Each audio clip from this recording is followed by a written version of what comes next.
Assalamualaikum warahmatullahi wabarakatuh. Waalaikumsalam warahmatullahi wabarakatuh. Puji dan syukur marilah kita panjatkan kepada Allah Subhanahu wa taala yang pada pagi hari ini Bapak Ibu kita hadir di ruang ini dalam rangka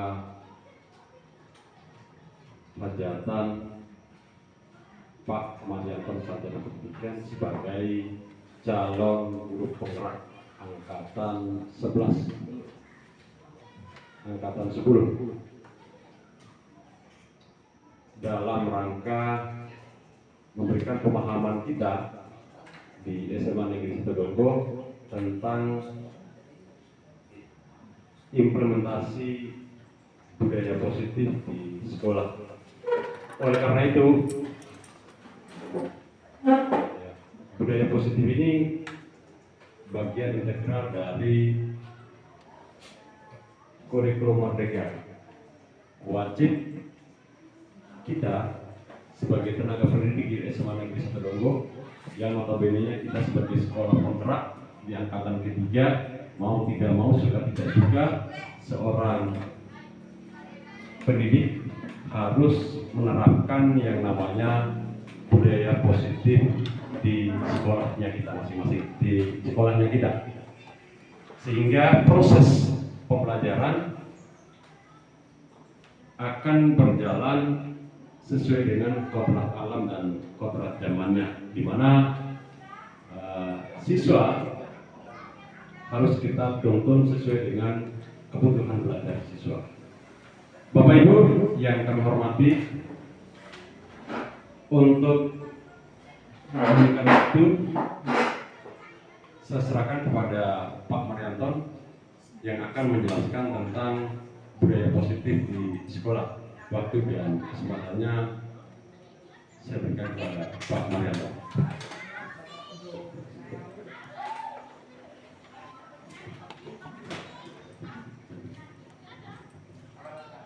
Ya, baik, terima kasih kepada Bapak Moderator. Assalamualaikum warahmatullahi wabarakatuh. Waalaikumsalam warahmatullahi wabarakatuh. Yang saya hormati Bapak Pimpinan SMA Negeri Situbondo, Bapak Ibu Guru, Bapak Ibu Tenaga Pendidikan, singkatnya hadirin yang hadir pada pagi hari ini yang sama-sama berbahagia dan dirahmati Allah Subhanahu wa taala. Pertama, marilah kita senantiasa mengucapkan syukur atas kehadirat Allah Subhanahu wa taala karena pada pagi hari ini kita masih diberikan berbagai macam nikmat, terutama sekali nikmat-nikmat kita, nikmat kesehatan kita, serta nikmat Islam kita. Sehingga pada kesempatan ini, alhamdulillah kita bisa berkumpul di tempat ini dalam rangka mengikuti kegiatan sosialisasi budaya positif di SMA Negeri Situbondo. Salam serta selawat mari kita curahkan kepada baginda Nabi besar kita Muhammadin sallallahu alaihi wasallam, begitu juga dengan keluarganya, sahabatnya, sampai kepada pengikut-pengikutnya yang selalu setia kepada sunnah dan ajarannya.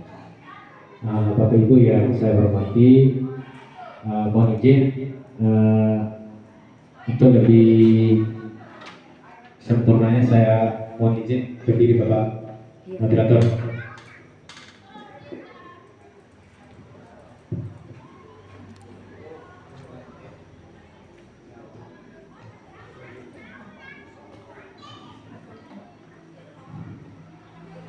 Ya, di sini saya akan memaparkan aksi nyata di SMA Negeri Situbondo terkait dengan budaya positif. Artinya di LMS-nya guru penggerak, lebih-lebih kami di angkatan 10 ada program ataupun budaya yang harus betul-betul dipraktekkan aksi nyatanya di sekolah. Ya, di sini tidak perlu lagi saya perkenalkan diri. Saya di angkatan 10 ini alhamdulillah kami berada di modul 2.1, tapi kami ini akan menyelesaikan tugas yang masih ngutang di 1.4 terkait dengan aksi nyata budaya positif. Jadi program guru angkatan 10 Kabupaten Bima. Ya, mungkin di sini saya akan lebih awal untuk memperkenalkan, ini adalah fasilitatornya kami di grup penggerak ini, khusus di kelasnya kami di kelas 10. Ini yang tampilan ini adalah Bapak fasilitator, Bapak Iwan Sarjana Pendidikan, didampingi oleh Bapak pengajar praktik. Beliau adalah Bapak Mulyadi, Magister Pendidikan. Ya, nah di sini diapit oleh dua orang-orang yang begitu luar biasa hebatnya, yang membimbing dan mengiring kami untuk selalu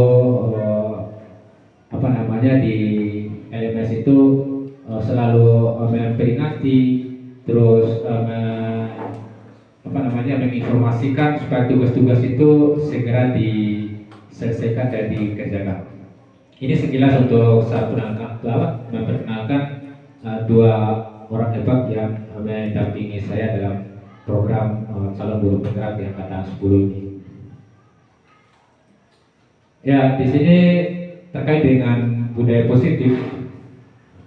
Budaya positif yang ada di sekolahnya kita ini, kita harus mengetahui dulu apa sih budaya positif itu. Ya, budaya positif di sekolah itu sangatlah penting untuk mengembangkan peserta didik yang memiliki karakter kuat dan berakhlak sesuai dengan profil pelajar Pancasila yang dicetuskan sebagai pedoman untuk pendidikan di Indonesia. Ini sebagai tumpukan awal saja terkait dengan budaya positif yang saya presentasikan pada pagi hari ini. Ya, menciptakan budaya positif di sekolah itu sangatlah penting karena beberapa alasan yang berdampak pada kesejahteraan dan prestasi siswa serta seluruh komunitas yang ada di sekolah. Itu komunitas yang ada di SMA Negeri 1 Donggo pada saat ini. Jadi di sini ada beberapa alasan utama terkait dengan mengapa budaya positif di sekolah itu penting. Ya, sekali lagi Bapak Ibu, jadi di sini ada beberapa alasan mengapa budaya positif itu perlu kita ikuti, perlu kita terapkan dan perlu kita aplikasikan di sekolah. Ya, supaya kita bisa tahu memang yang harus kita lakukan itu perlu sekali apa-apa saja budaya positif yang ada di sekolah kita. Ya, ini ada beberapa alasan. Yang pertama itu meningkatkan prestasi akademik. Ya, siswa cenderung lebih termotivasi dan berprestasi lebih baik dalam lingkungan yang mendukung dan positif. Jadinya budaya positif membantu menciptakan suasana belajar yang kondusif, di mana siswa merasa nyaman untuk bertanya, bereksperimen, dan belajar dari kesalahan-kesalahan mereka. Ya, karena memang budaya positif ini yang kita lakukan hampir setiap hari, setiap saat. Ini yang kita lakukan di SMA Negeri 1 Donggo, mulai dari pagi hari siswa datang sampai pulangnya siswa itu. Jadi budaya-budaya ini kita terapkan di sekolahnya kita. Ya, sekali lagi untuk siswa ini lebih cenderung lebih termotivasi dan berprestasi lebih baik ya dalam lingkungan yang mendukung dan positif. Artinya budaya positif di sini membantu menciptakan suasana belajar yang kondusif tadi ya. Budaya suasana yang kondusif di mana siswa itu merasa nyaman tentunya. Ya, karena tuntutan siswa itu suasana itu harus nyaman. Ya, untuk apakah mereka nyaman dalam bertanya, dalam bereksperimen juga, dan belajar dari kesalahan-kesalahan yang mereka pernah berbuat, seperti itu. Terus yang berikut, bisa mengembangkan keterampilan sosial dan emosional. Ya, di sini budaya positif mendukung pengembangan keterampilan sosial dan emosional siswa itu sendiri, seperti rasa empatinya, kerjasamanya, dan kemampuan mengatasi stres.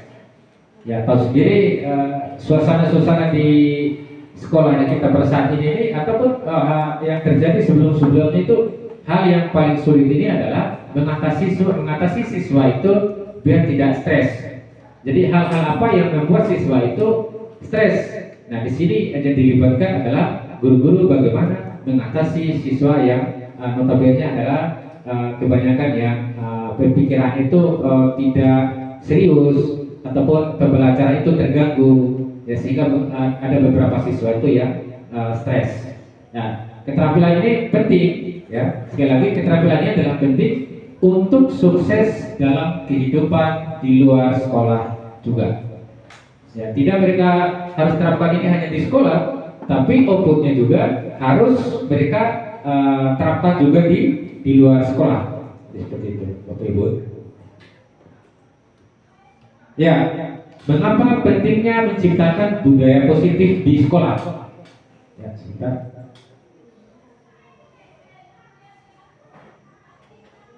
Ya, di sini mengapa pentingnya menciptakan budaya positif di sekolah? Ini menjadi pertanyaan untuk kita semua.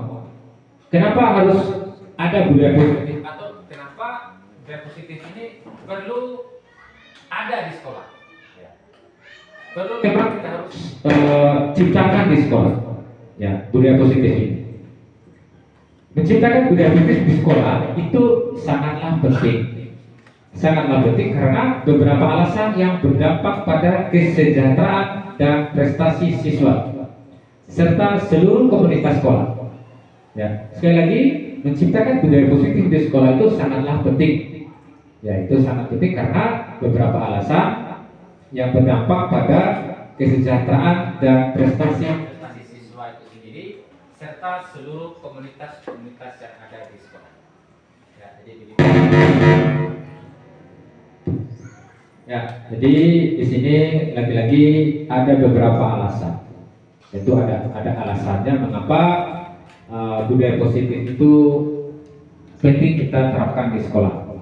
Ya, penting diterapkan di sekolah. Yang pertama, bisa meningkatkan prestasi akademiknya. Ya. Siswa cenderung untuk mendukung dan positif. Artinya budaya positif itu membantu menciptakan suasana belajar yang kondusif, di mana siswa merasa nyaman untuk bertanya sekali dia, bereksperimen juga, dan belajar dari kesalahan-kesalahan mereka. Sebenarnya ini juga dari Bapak Ibu, ya. Oh ya. Terus yang lanjutannya, mengapa budaya positif itu penting di sekolah, ya? Yang berikut, meningkatkan kesejahteraan mental. Ya, meningkatkan kesejahteraan mental. Ini lagi-lagi kita berbicara mental, ya. Karena lingkungan yang positif dan mendukung membantu mengurangi tingkat stres dan kecemasan di antara siswa dan staf. Artinya, di sini bukan kita hanya berbicara kepada siswa saja, ya. Bukan saja kita berbicara hanya kepada siswa, tetapi kepada staf. Staf itu ya berarti guru ataupun tenaga-tenaga kependidikan.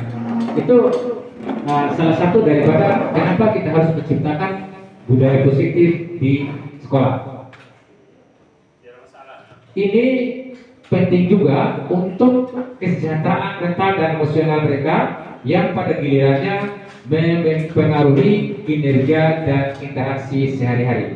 Ya, Bapak Ibu mungkin sudah merasa bosan di sekolah karena memang tidak kita ciptakan budaya positif atau kita kurang memahami budaya positif yang kita terapkan di sekolah. Ya, karena di sini giliran itu bisa mempengaruhi kinerja dan interaksi pada setiap hari ataupun pada hari-hari yang kita ada di sekolah. Yang berikut, mencegah perilaku negatif. Nah, ini yang harus kita betul-betul perhatikan. Mencegah perilaku negatif. Jadi perilaku negatif ini banyak pengertiannya. Jadi pengertiannya itu luas. Bukan saja negatif ke hal-hal yang membuat siswa itu cenderung ke hal-hal yang sifatnya mencederai, ya. Jadi di sini mencegah perilaku yang negatif? Berikut penjelasannya adalah karena memang budaya positif itu dapat mengurangi insiden bullying. Ini lagi-lagi kalau kita berbicara bullying ini sangat memprihatinkan sekali kalau budaya bullying ini tidak kita cegah. Ya, karena ada beberapa guru juga yang memberikan apa istilahnya ya, hukuman ataupun bisa istilahnya itu memberikan rotan kasih ke siswa itu tidak pada tempatnya, sehingga di sini dikatakan bisa mencegah perilaku-perilaku yang dalam hal yang negatif dalam lingkungan di mana siswa merasa dihargai dan didukung. Mereka juga cenderung menunjukkan perilaku yang lebih positif dan konstruktif.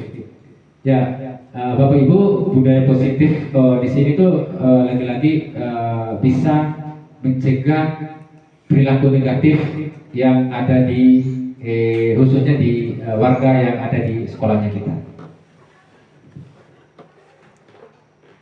Ya, yang berikut meningkatkan keterlibatan dan kepuasan siswa.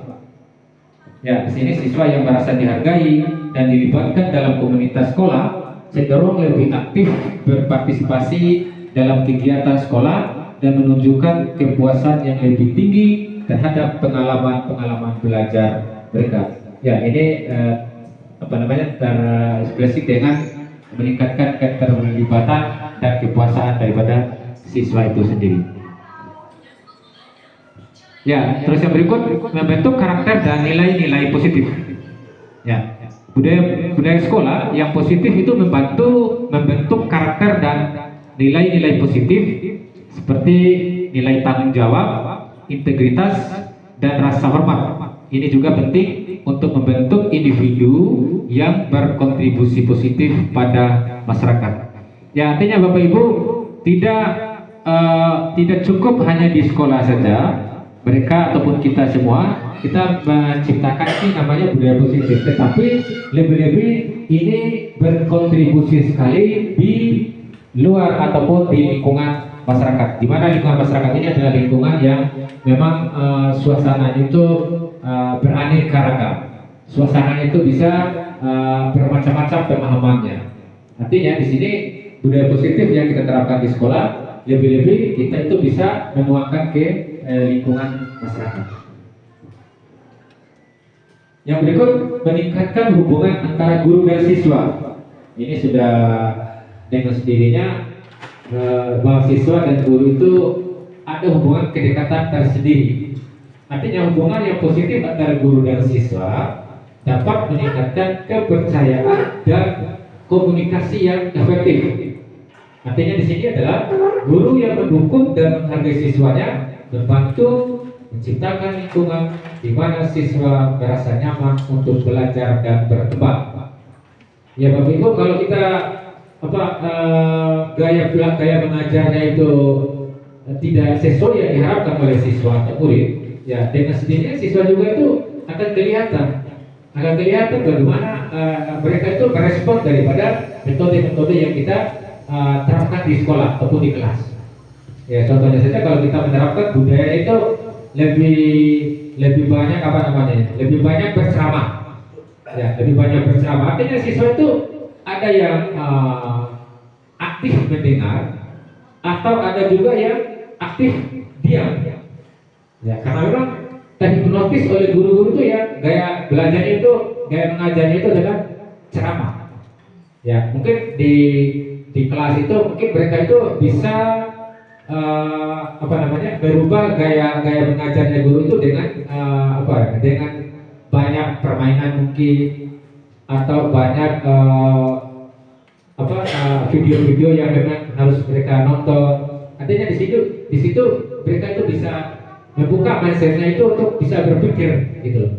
Beda dengan kalau gaya belajarnya kita hanya ceramah melulu. Jadi kita harus bisa berubah atau beralih ke model mengajarnya itu adalah ke model digital atau bisa kita manfaatkan hal yang seperti yang kita praktekkan pada saat ini. Kita bisa mempresentasikan, bisa kita tayangkan beberapa video ataupun artikel-artikel, siswa itu bisa terangsang berpikirnya, begitu Bapak Ibu. Mendukung inovasi dan kreativitas. Nah, ini lingkungan yang memang positif itu mendorong inovasi dan kreativitas di antara siswa dan guru. Ini memungkinkan pendekatan baru dalam pengajaran dan pembelajaran serta mendorong eksplorasi ide-ide baru. Ya, artinya kalaupun memang terlahir dari pemikiran kita atau inovasi-inovasi yang kita ciptakan di suasana mengajar, itu jelas akan ada suasana yang terbaru untuk siswa. Karena memang di sekolahnya kita ini terlahir satu inovasi yang terbaru nih, gaya mengajarnya atau metode mengajarnya kita ini adalah teacher assistant atau ada guru pendamping. Ini kelihatan sekali siswanya itu lebih bersemangat dan lebih memahami cepat begitu loh. Cepat memahami ketimbang kalau kita metode mengajarnya itu kita hanya ceramah walaupun kita sendiri masuknya. Tapi sekarang kita harus terlahir inovasi-inovasi yang lebih menarik lagi, membuat siswa itu terangsang lebih cepat memahami. Ya, dengan cara kita itu masuk sekaligus 2 orang guru dalam satu ruangan dalam pembelajaran, itu terbukti siswa itu semangat belajarnya itu tinggi. Ya, karena itu budaya-budaya positif inilah yang dimaksud oleh tuntutan zaman sekarang ini. Bagaimana kita itu memerdekakan siswa, atau kita ada di guru penggerak itu, Bapak Ibu, menghamba kepada murid. Ya, coba bayangkan, guru itu bisa menghamba kepada murid. Artinya murid ini ya harus kita tinggikan, gitu, derajatnya. Tidak bisa bisa diberikan hukuman yang sifatnya itu mereka itu membuat mereka itu marah. Oleh karena itu, dengan hadirnya gaya mengajarnya atau metode mengajarnya kita ini dengan teacher assistant tadi, maka siswa itu lebih bersemangat ataupun bisa berubah untuk belajarnya begitu. Ya, membangun budaya positif di sekolah itu memang sangatlah tergantung pada kemampuan sekolah untuk menyediakan lingkungan yang positif. Ya, di sini lagi-lagi untuk atau baru kita mau buat lingkungan yang positif atau guru ataupun siswa itu bisa menciptakan lingkungan yang positif. Di sini dituntut sekolah harus menyediakan lingkungan yang betul-betul lingkungan yang positif. Ya, jangan kita tuntut ke siswa itu harus memahami budaya positif yang ada di sekolah, sementara sekolah tidak menyediakan lingkungan yang positif. Apa saja lingkungan yang positif? Ya, dalam hal kita berinteraksi setiap hari itu adalah lingkungan positif. Bisa kita menyambut siswa itu dengan senyum, bisa kita itu memberikan tugas kepada siswa itu yang betul-betul siswa itu mampu untuk menyelesaikannya, tidak membuat siswa itu kebingungan.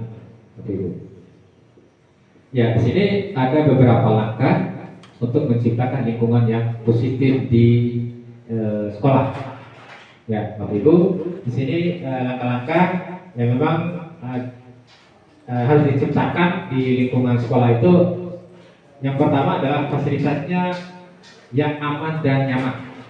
Ya, fasilitas yang aman dan nyaman, di mana siswa itu bisa lega ataupun bisa nyaman dengan sendirinya dengan belajar gitu, dengan belajar menghadapi mata pelajaran. Bagaimana siswa itu bisa semangat dan betul-betul nyaman dalam hal menerima materi pembelajaran dari Bapak Ibu guru. Ya, pastikan semua area sekolah termasuk ruang kelas atau area bermain dan fasilitas umum lainnya itu aman, bersih dan nyaman. Ya, jadi pertanyaan kita dari poin ini, apakah kita sudah siapkan di sekolahnya kita atau belum? Antara lain artinya bisa memastikan bahwa di area sekolah kita ini termasuk ruang-ruang kelas itu nyaman. Ya, tentu guru ataupun pada saat kita masuk mengajar di kelas itu kita bisa merasakan kenyamanan pada saat kita memberikan materi kepada siswanya. Suasana juga itu harus betul-betul nyaman. Area bermainnya juga itu harus nyaman. Ya, dimana area bermainnya itu tidak membuat siswa itu celaka. Contoh saja kalau di lapangan itu ada sebaran-sebaran beling ataupun ada batu-batu ya berhamburan di atas lahan permainan itu harus kita bersihkan atau kita singkirkan supaya apa? Supaya terciptanya area lingkungan bermainnya itu betul-betul nyaman dan fasilitas umum lainnya itu betul-betul aman juga ya, bersih dan nyaman, aman dan nyaman. Bapak Ibu. Ya, menyediakan ruang-ruang yang dapat digunakan siswa untuk bersantai dan beristirahat seperti taman atau area hijau. Ya, kita sesuaikan juga dengan program temanya P5-nya kita itu ada Green School atau penghijauan. Nah, di sini yang dimaksud bagaimana pada saat siswa itu berada di lingkungan sekolah itu nyaman. Bisa bernapasnya juga itu lega. Karena apa? Karena sudah didukung oleh penghijauan yang ada di sekolahnya kita. Ya, tempat-tempat beristirahat atau bersantainya mereka juga itu harus tercipta dengan rasa nyaman ataupun aman seperti itu.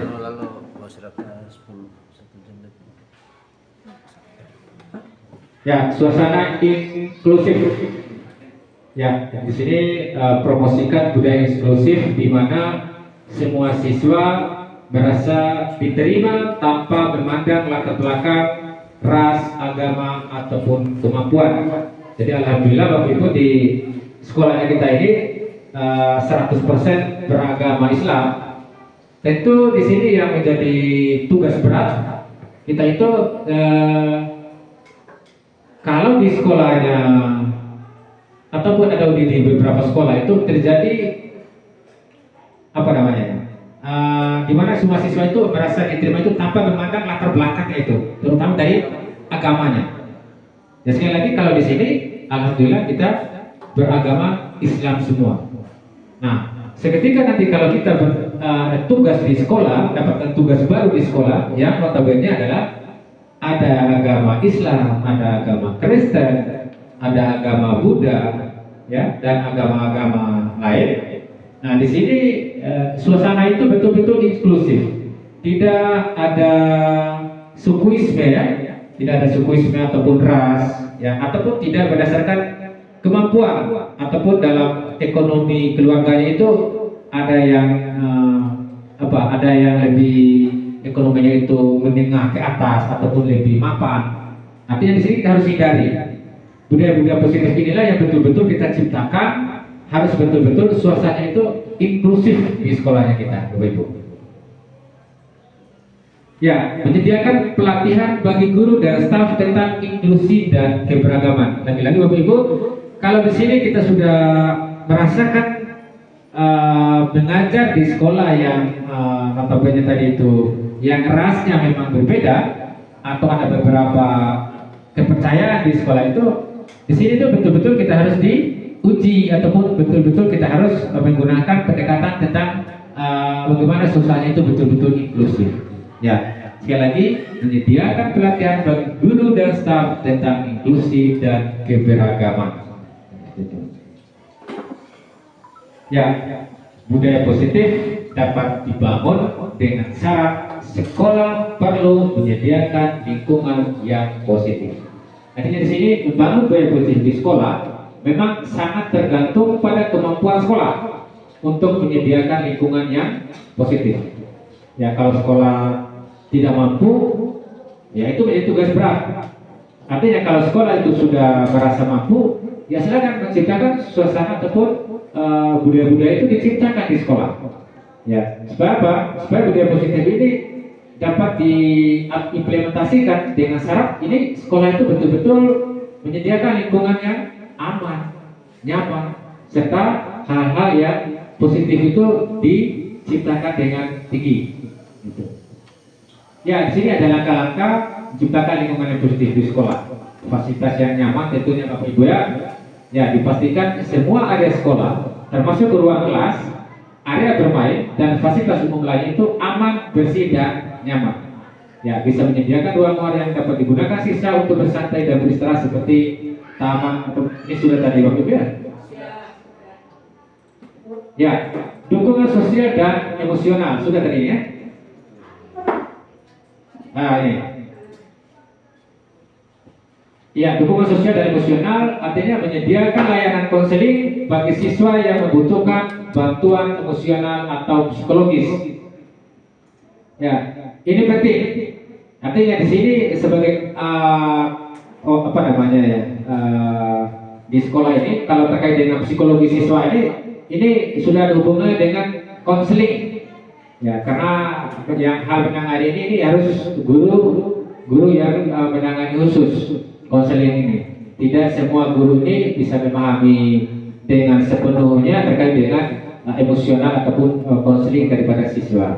Ya, katakanlah saya juga sebagai guru ekonomi yang mengajar tentang bagaimana menciptakan kebutuhan, bagaimana memenuhi kebutuhan.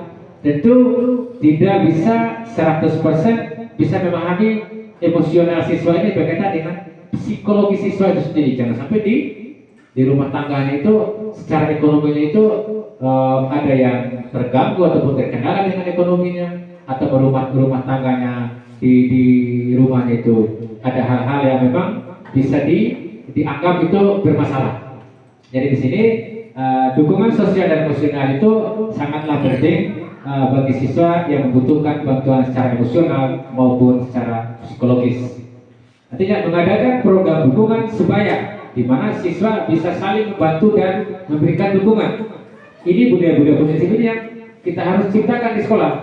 Antara siswa dengan siswa itu harus saling membantu atau saling memberikan dukungan kepada satu dengan yang lain. Tidak diperbolehkan untuk saling mencemooh ya, atau saling saling singgung-singgungan antara siswa yang satu dengan siswa yang lain. Ya, supaya apa? Supaya sini akan terlihat suasana positif yang ada di lingkungan sekolahnya kita. Aktivitas ekstrakurikuler ini menawarkan bagaimana kegiatan ekstrakurikuler seperti olahraga, seni, musik, dan klub minat khusus yang memungkinkan siswa itu untuk mengeksplorasi minat dan bakat siswa. Ya, ada siswa yang yang semangat dari seni ini ataupun klub-klub yang diminati khusus ini ketimbang siswa ini belajar di kelas. Nah, itu suasana sosial ini perlu kita petakan. Jadi hal-hal yang seperti ini memang betul kita harus ciptakan di lingkungan sekolahnya kita ini terkait dengan hal-hal yang kita tawarkan dalam hal kegiatan ekstrakurikuler di sekolahnya kita. Mendorong partisipasi aktif siswa dalam kegiatan tersebut untuk membangun rasa kebersamaan dan keterampilan sosial. Artinya di sini mengajar baik di dalam kelas maupun di luar kelas.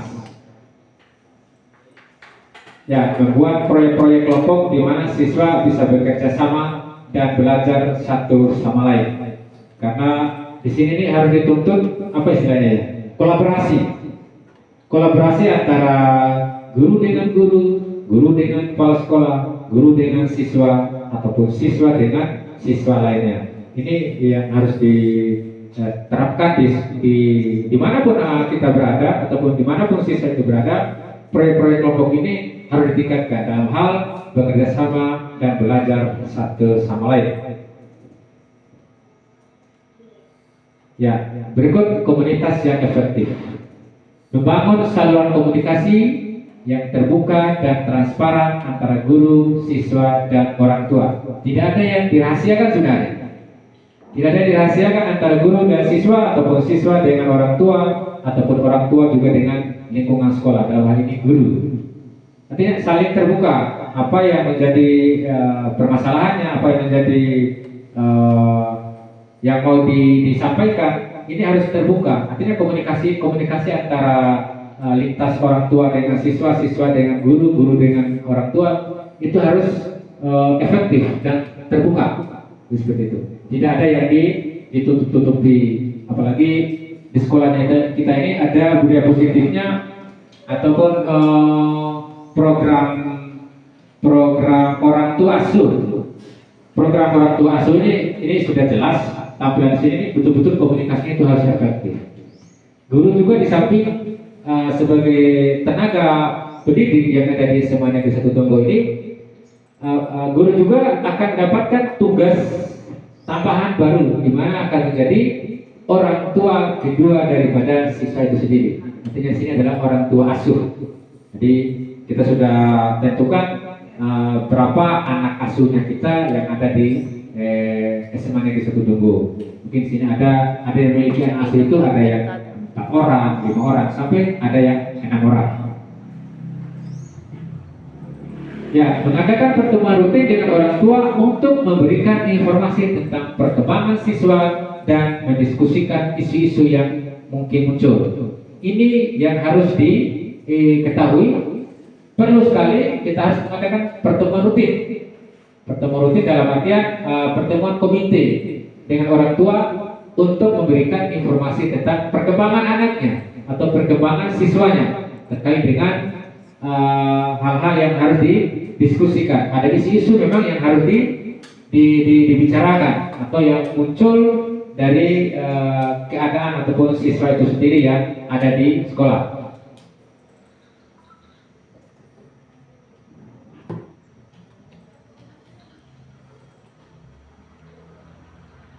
Ya, budaya kolaborasi ya seperti yang saya sampaikan tadi Bapak Ibu, ini mendorong kerjasama dan kolaborasi dan kegiatan belajar mengajar baik di dalam kelas maupun di luar kelas. Oh sudah tadi ya. Pengakuan dan penghargaan. Ya, keterlibatan orang tua dan komunitasnya. Ini yang terakhir ini adalah mengajak orang tua dan terlibat dalam kegiatan sekolah dan proses pendidikan anak-anak mereka.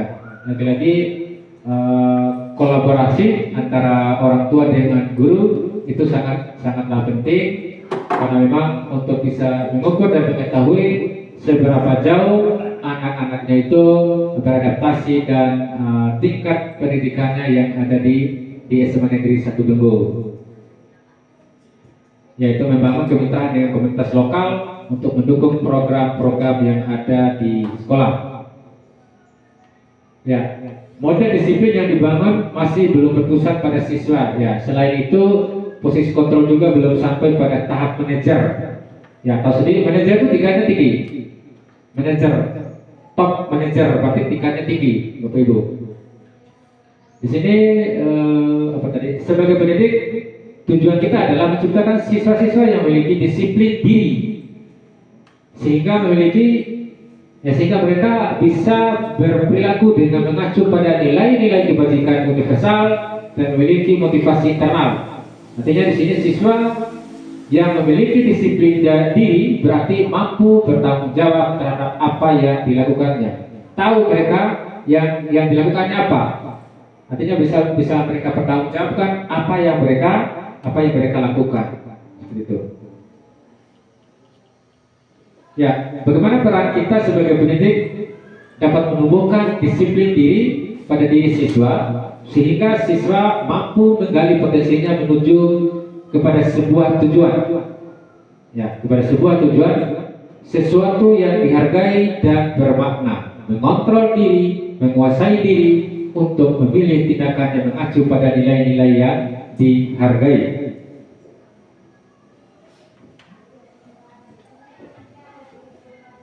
Ya, berikut Bapak Ibu bagaimana budaya positif ini yang sudah ada di sekolah itu bisa berkembang menjadi karakter semua warga sekolah.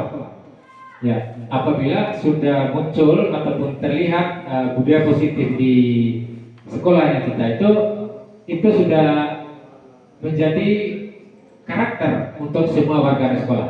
Baik itu mulai dari siswa, guru, serta tenaga kependidikan itu dituntut untuk bisa berkembang, ya, bisa berkembang terkait dengan memahami budaya positif yang ada di sekolah.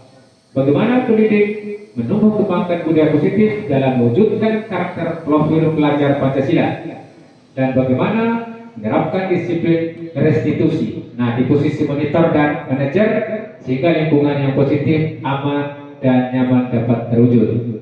Ini posisi monitor sebagai seorang manajer, posisi manajer. Ya, adapun yang menjadi tujuan dalam tindakan nyata budaya positif ini adalah sebagai berikut. Yang pertama, terwujudnya visi sekolah melalui penerapan budaya positif.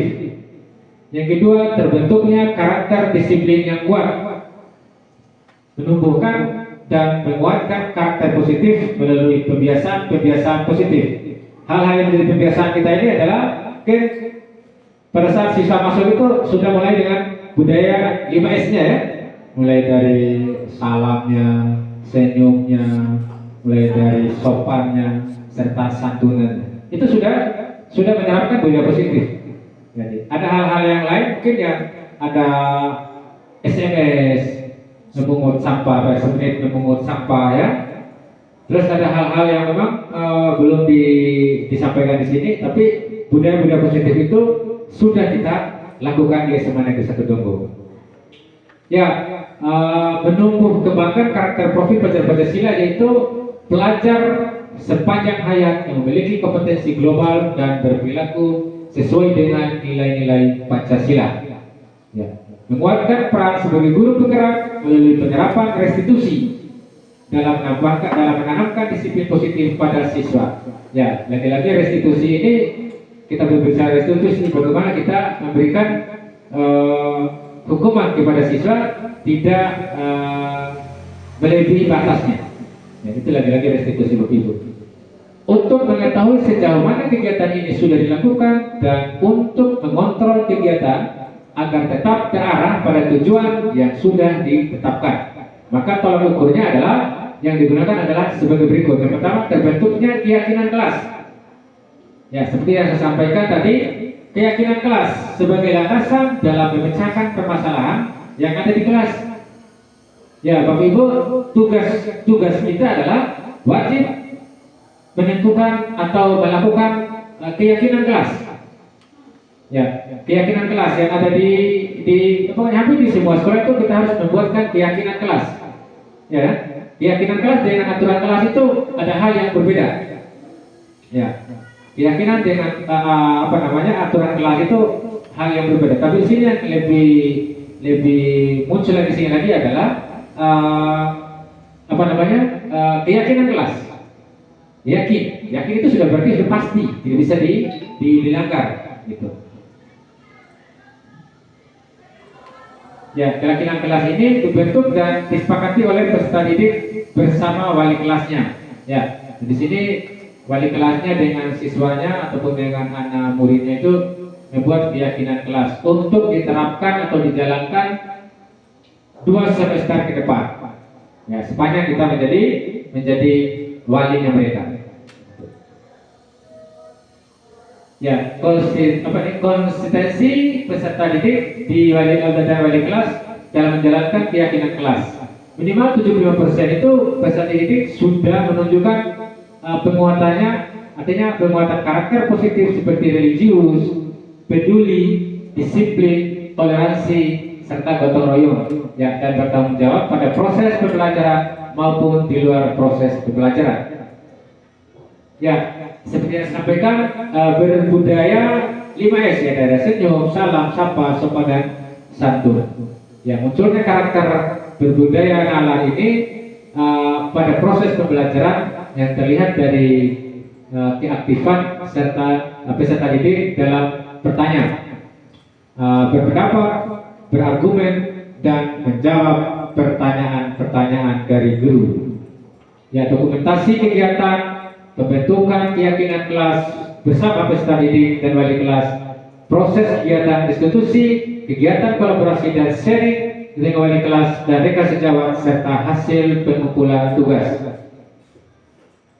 Ya, disiplin positif adalah disiplin yang disiplin banyak orang yang memaknai sebagai sesuatu yang dilakukan seseorang pada orang lain untuk mendapatkan kepatuhan dan memiliki kecenderungan ketidaknyamanan serta sering dihubungkan dengan tata tertib yang berkaitan dengan sanksi dan hukuman bagi yang melanggar.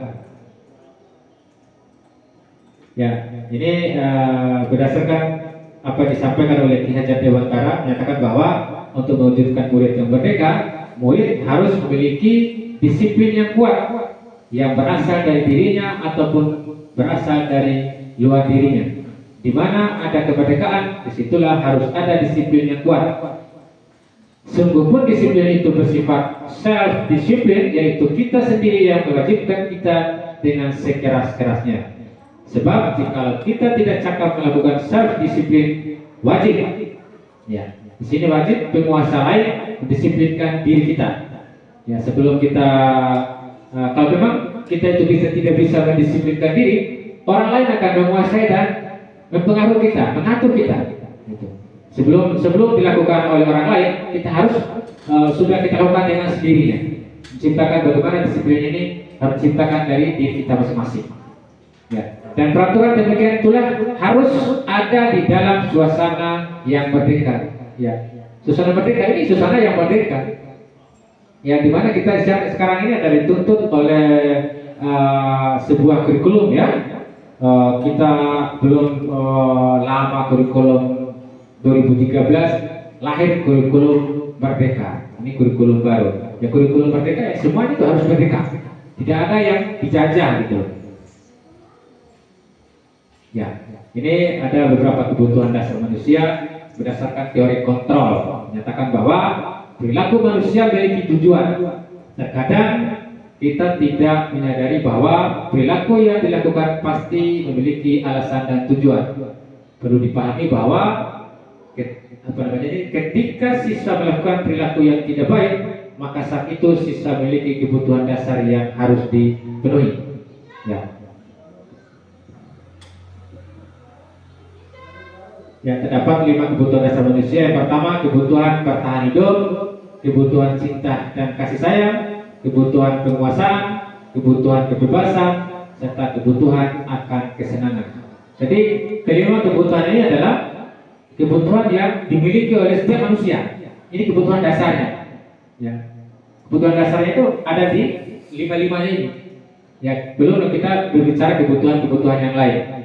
Ya, kalau di ilmu ekonomi itu ada kebutuhan pokok, ada kebutuhan sekunder, dan ada kebutuhan tersier. Ya, tidak mungkin kita langsung tersiernya tanpa primernya gitu. Harus primer dulu, baru kebutuhan-kebutuhan yang lain. Inilah kaitannya dengan kebutuhan dasar manusia. Yang kelima ini, mulai dari bertahan hidup, cinta kasih sayang, penguasaan, kebebasan, serta kesenangan.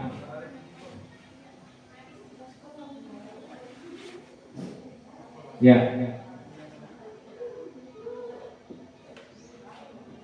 Ya, posisi kontrol restitusi. Ya, lagi-lagi di sini kalau di LMS itu ada gosen-gosennya adalah seorang seorang ahli ya, gosen.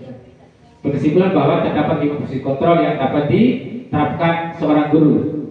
Guru sebagai penghukum, pembuat rasa bersalah, jadi teman, pemantau, serta menjadi manajer. Jadi ini yang harus dipahami betul-betul. Ini yang kami di guru penggerak gitu. Jadi ada guru itu ada sifatnya sebagai penghukum juga. Ya. Ada juga sebagai pembuat rasa bersalah. Guru juga sebagai teman, pemantau, dan jadi manajer. Ya, mari kita lihat masing-masing penjelasan dari 5 posisi kontrol ini ya Bapak Ibu ya. Kalau penghukum, seorang penghukum bisa menggunakan hukuman fisik maupun verbal. Yang biasa dilakukan penghukum biasanya itu menunjuk-nunjuk, menyakiti atau menyindir. Ya, seperti yang saya sampaikan awal tadi, ada hal yang membuat bullying itu jadi hal-hal yang seperti ini. ini boleh ini menunjuk, menyakiti ataupun menyindir. Ya, dampak dari itu semua murid dari seorang penghukum adalah perilaku kontrolnya negatif seperti murid mengulangi kesalahan berulang kali lalu berperilaku menjadi agresif. Ya, artinya siswa itu bisa melakukan berulang-ulang kesalahannya. Posisi pembuat merasa bersalah. Ya. Pada posisi ini biasanya guru akan bersuara lebih lembut. Ya, suara lebih lembut. Ya, tadi yang kamu lakukan itu salah. Atau ada juga guru yang mengatakan begini. Nah, apa yang kamu sudah lakukan, itu pernah Bapak lakukan. Nah, ini contoh-contoh yang harus kita katakan kepada siswa itu dengan suara yang lembut. Ya, jangan dengan suara ataupun gertak gitu. Ya, di sini bisa kita posisikan sebagai berbuat merasa bersalah. Ya. Jangan sampai siswa, nah yang kamu lakukan itu adalah yang saya lakukan juga waktu itu. Nah, itu yang tidak boleh. Harus kita lembut. Nah, yang apa yang kamu lakukan itu pernah dialami oleh Pak Guru. Nah, ini pembuat merasa bersalah. Sebagai teman, guru pada posisi ini sebagai teman tidak akan menyakiti murid. Namun selalu berupaya mengontrol murid melalui pendekatan persuasi. Yang biasa dilakukan posisi sebagai teman adalah membuatkan alasan-alasan untuk muridnya. Dampak pada murid adalah murid akan tergantung, tidak mandiri dan tidak bisa memutuskan keputusan sendiri. Teman bisa sebagai teman antara guru dengan siswa, bisa sebagai teman curhatnya atau teman untuk bercerita di luar daripada sekolah. Dia akan jadi teman gurunya, atau gurunya itu akan mendekati siswanya. Kalau melihat siswa itu ada yang membuat guru itu bisa melihat siswanya, bahwa siswa ini perlu ditangani atau perlu di pendekatan lebih persuasi. Pemantau, guru pada posisi ini biasanya selalu mengawasi atau memantau murid-muridnya yang berpatokan pada catatan atau kesepakatan yang sudah disetujui. Yang biasa dilakukan pada posisi ini yaitu menghitung dan mengukur kedisiplinan murid. Dampak bagi murid pada posisi kontrol pemantau yaitu menitikberatkan pada dampak pada dirinya sendiri, mendapatkan hadiah atau mendapatkan hukuman. Ya. Terus yang berikut itu adalah manajer. Jadi seorang manajer ini telah memiliki keterampilan di posisi ini, teman maupun pemantau, dan dengan demikian bisa jadi di waktu-waktu tertentu kembali pada keduanya atau pada kedua posisi tersebut bila diperlukan oleh guru itu. Jadi itu Bapak Ibu. Ya, juga dari kelima posisi kontrol di atas, apabila kita menginginkan murid-murid kita ke depannya menjadi manusia yang merdeka, mandiri dan bertanggung jawab, dan tumbuh motivasi intrinstiknya dalam diri mereka, maka kita perlu menerapkan restitusi yang dapat mengarahkan dan menjadikan murid kita seorang manajer bagi dirinya sendiri. Jadi begitu Bapak Ibu. Oke, siap. Ya, ini cara membuat keyakinan kelas Bapak Ibu ya. Keyakinan kelas tidaklah bersifat abstrak. Keyakinan kelas dituliskan berupa pernyataan universal. Pernyataan keyakinan kelas senantiasa dibuatkan dalam bentuk positif. Keyakinan kelas hendaknya tidak terlalu banyak sehingga mudah diingat dan dipahami oleh semua warga kelas. Ya. Terus yang berikut, keyakinan kelas sebaiknya sesuatu yang dapat diterapkan di lingkungan sesuai dengan kondisinya. Semua warga kelas hendaknya ikut berkontribusi dalam pembuatan keyakinan kelas lewat kegiatan curah pendapat. Bersedia meninjau kembali keyakinan kelas dari waktu ke waktu. Kalau ada perubahan, boleh direnovasi lagi, dilihat, ditinjau kembali gitu. Artinya keyakinan kelas ini bisa dipertahankan selama 1 tahun. Keyakinan kelas Bapak Ibu ya. Sekali lagi, sebelum kita memulai kegiatan belajar mengajar dengan siswa ke depannya, kita itu harus membuat keyakinan kelas, Bapak Ibu.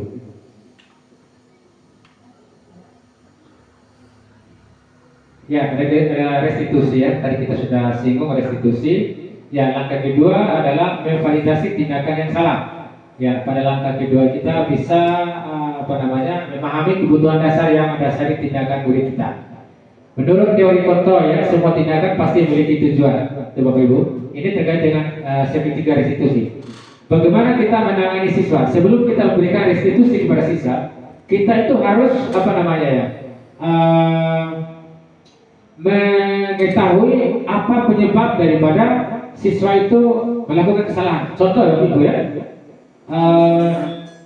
kita bisa melihat atau bisa setiap hari itu kita melihat siswa itu ada yang sering terlambat. Contohnya si A ya, atau si Abdul ya. Abdul hari ini dia terlambat. Saya mendekati, kenapa terlambat? Ya dia dengan alasan ini itu. Terus besoknya lagi, tiba-tiba Abdul ini saya lihat lagi dia terlambat. Ya artinya kita bisa mencari tahu kenapa dia terlambat. Ya artinya beberapa kali saya habis setiap hari itu saya melihat ini Abdul ini selalu terlambat. Apa yang kita lakukan? Ya kita melakukan pengecekan. Kenapa kamu terlambat? Nah, hanya siswa itu dia akan menceritakan. Kenapa? Karena terlambat yang pertama jangan sampai kita salah memberikan hukuman atau memberikan restitusi kepada siswa. Ya, kita harus betul-betul mengetahui kenapa penyebabnya. Karena saya penyebabnya ini ya ada hal yang harus dilakukan atau didahulukan oleh siswa itu sendiri. Nah, hal-hal seperti ini yang harus kita pahami terkait dengan segitiga restitusi. Ya, baik Bapak Ibu, mungkin di sini harus kita sekali lagi kita harus pahami betul-betul bagaimana budaya-budaya positif yang kita ciptakan di sekolahnya kita. Ya, demikian apa yang menjadi pembahasan ataupun materi yang saya sampaikan. Lebih dan kurangnya saya mohon maaf. Saya tutup ucapan terima kasih. Jazakumullahu khairan. Billahi taufiq wal hidayah. Wassalamualaikum warahmatullahi wabarakatuh.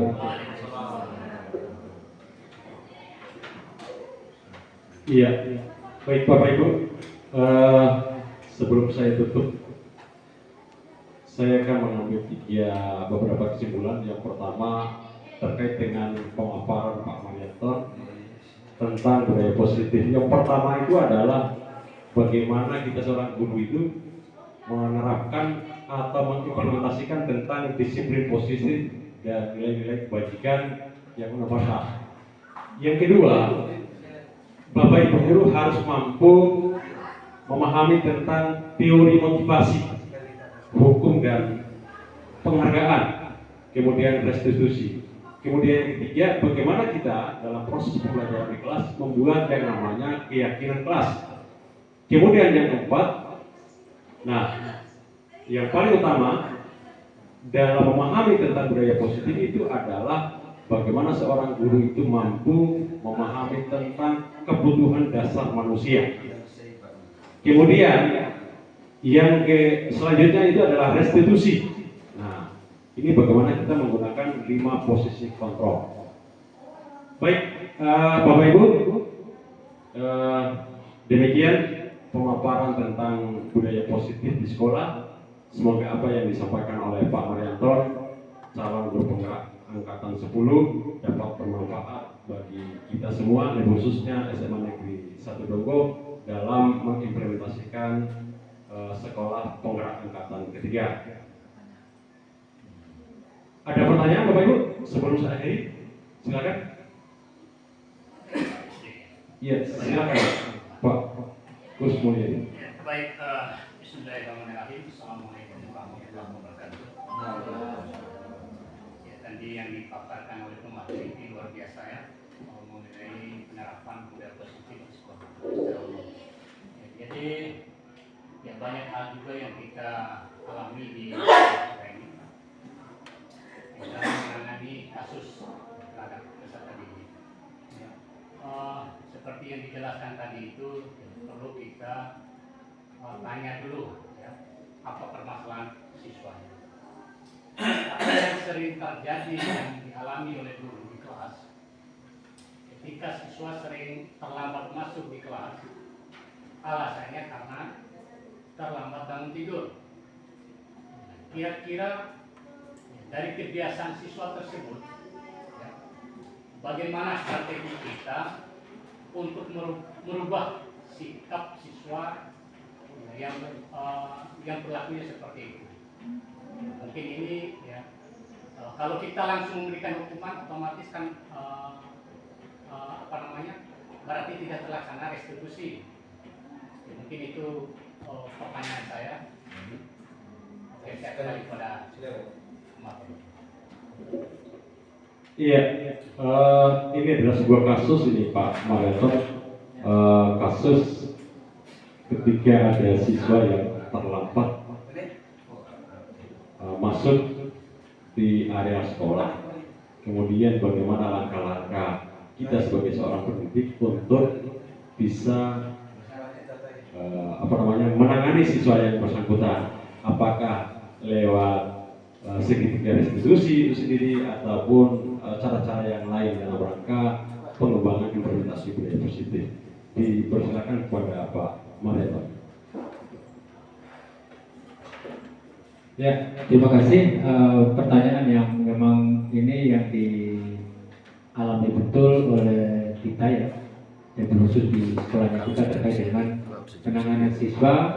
Karena memang langkah yang sering kita lakukan di sini dengan kejadian kalau ada siswa yang sering terlambat ya, mungkin dengan alasannya terlambat bangun tidur. Jadi pertanyaannya, bagaimana langkah yang harus kita lakukan? Ya, makanya di sini kita harus melakukan istilahnya observasi siswa ini. Kenapa dia? Padahal kan kita sudah tahu ya alasannya siswa ini kan terlambat bangun tidur. Oleh karena itu di sekolahnya kita sini ada yang namanya tadi saya sampaikan program orang tua asuh. Di sini kita harus melibatkan guru sebagai orang tua asuh. Tidak hanya sebagai pemantau di sekolah saja, karena sebagai guru sebagai orang tua asuh daripada siswa ini memantau siswa itu di dalam lingkungan sekolah itu sendiri pada saat aktif kegiatan belajar mengajarnya maupun di luar kegiatan KBM-nya. Artinya setelah pulang siswa itu kita harus betul-betul kontrol. Ya, bukan saja kontrol sekali lagi Bapak Ibu ya. Bukan saja kita kontrol di dalam lingkungan sekolah saja pada saat kegiatan belajar mengajar, tapi kita bisa mengobservasi siswa ini kenapa dia sering terlambat bangun.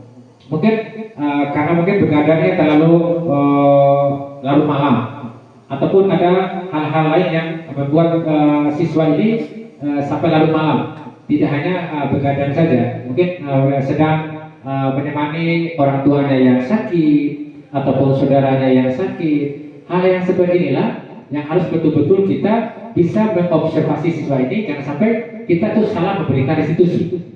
Ya, jangan sampai kita melakukan salah restitusi atau salah memberikan hukuman kepada siswa itu sendiri, Bapak Ibu ya.